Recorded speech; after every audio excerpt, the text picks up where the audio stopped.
In July of 2022, these unsolicited postcards containing important information to request absentee ballots were handwritten by two separate individuals and came from two separate states outside of Wisconsin. The Wisconsin voter they were addressed to had been deceased for almost 2 years. According to information contained on these postcards, they appear to have been sent by an organization called the Blue Wave Postcard Movement. This group of Colorado women sing together in a choir. These days, they meet once a week by Zoom to write postcards to voters in key states, urging them to request their mail-in ballots. We have mailed almost 18,000 cards. Yeah. They're among more than 1,200 people nationwide taking part in what's called the Blue Wave Postcard Movement. So who exactly are they? The Blue Wave Postcard Movement in 2022 have focused on winning state power so that they can protect free and fair elections down the road. Not just any postcards, their postcards make it easier for voters. Not just any voters, they focus on Democrats and liberal independents. And not just any states, they focus on key states where they feel they can make a difference. That's why they're asking for help to mobilize voters in Wisconsin. And they're sending these postcards to what they claim is Democratic-leaning voters in Wisconsin.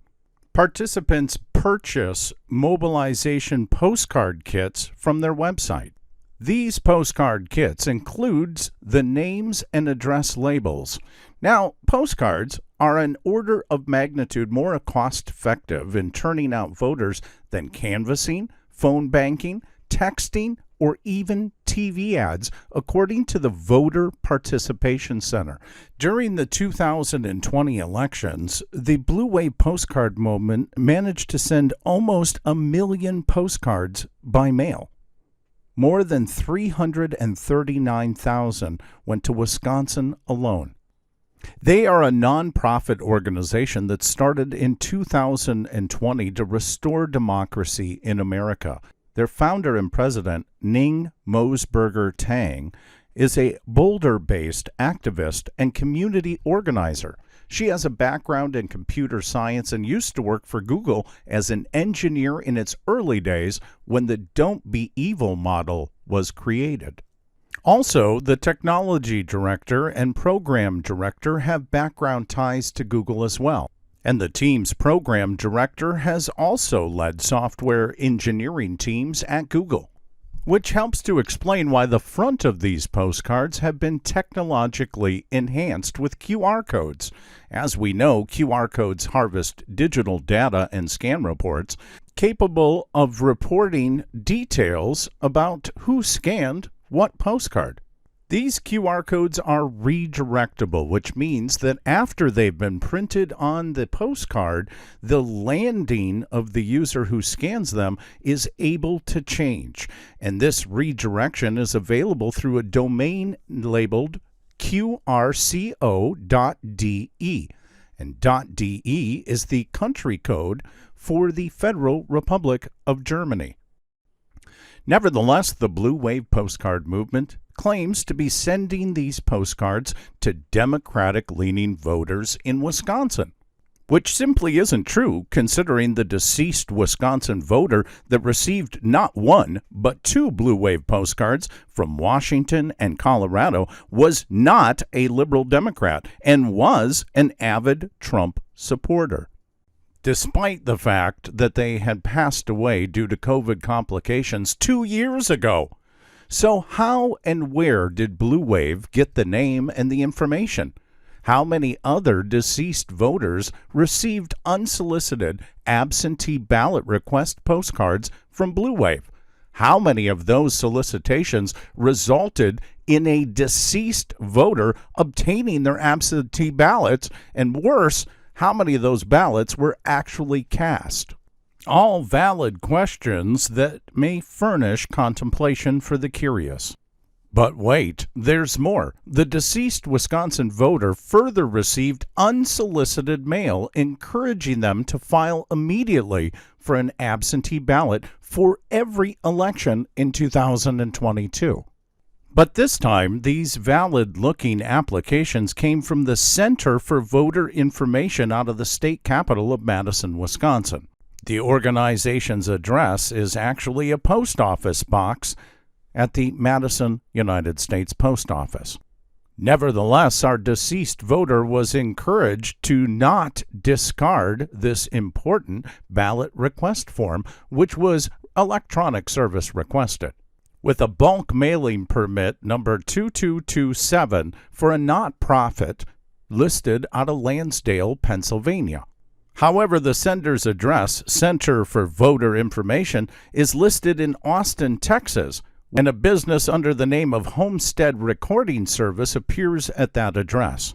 The actual Center for Voter Information is located in Washington, D.C., and is noted as a 501c4.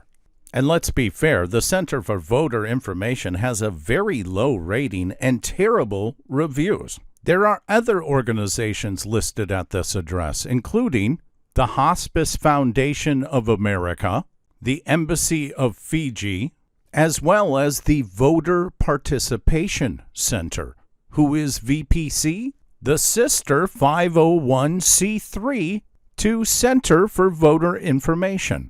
The same Voter Participation Center that proudly exclaims, "Yes, postcards work," on the Blue Wave postcard site. The center boasts, "We're the new American majority. There are 150 million of us." The centers are led by Tom Lopek, president and CEO of both organizations, who, according to Influence Watch, is a Democratic political operative and has been the CEO of Voter Participation Center and its sister group, Center for Voter Information, as of 2020. The organization was founded by Paige Gardner, who Influence Watch says is a left-of-center activist that worked for Bill Clinton's 1992 presidential campaign and has maintained professional ties to the Clintons. And today, CVI's board member Lisa Minsky-Primus also serves as a board of directors member for the League of Conservation Voters. Sitting on the same board of directors for League of Conservation Voters, also Ning Mosenberg Tang, the founder of the Blue Wave Postcard Company. LCV, League of Conservation Voters, are known donors to the Center for Voter Information, and remarkably made 2 donations to Tony for Wisconsin and Kaul for Attorney General. Now, Lisa, listed as a physician and philanthropist, has made individual contributions to the same organizations, including $400,000 to the Democratic Party of Wisconsin, $20,000 to Tony Evers and Tony for Wisconsin, and $10,000 to Josh Kaul and Kaul for Attorney General. Now, one might think that $10,000 to Josh Kaul really isn't that much, until you begin to put it into perspective, that of the $400,000 that Lisa S. Minsky-Primus gave to the Democratic Party of Wisconsin, $295,000 of it went straight to Josh himself, who between January 1st, 2021 and March 21st, 2022, seemingly was able to raise $1.1 million, and currently, in September of 2022, has raised $2.5 million total donations, and is the same Attorney General Josh Kaul who sought to block subpoenas Gableman issued to state election officials, saying as recent as March 1st, 2022, was quoted as saying the Voss-Gableman investigation will long be remembered as shameful, saying there is an obligation to our democracy to condemn and end this preposterous fake investigation.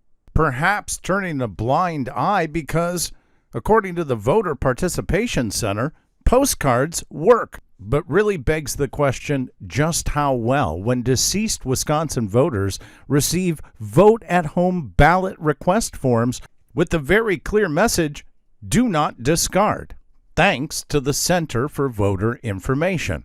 Upon opening this envelope, we find they're sending a Wisconsin application for absentee ballot that has been pre-filled in the deceased voter's information, and openly acknowledge that they have enclosed the absentee ballot application already filled out for you, along with a postage-paid, self-addressed, stamped envelope to get the application directly to the clerk.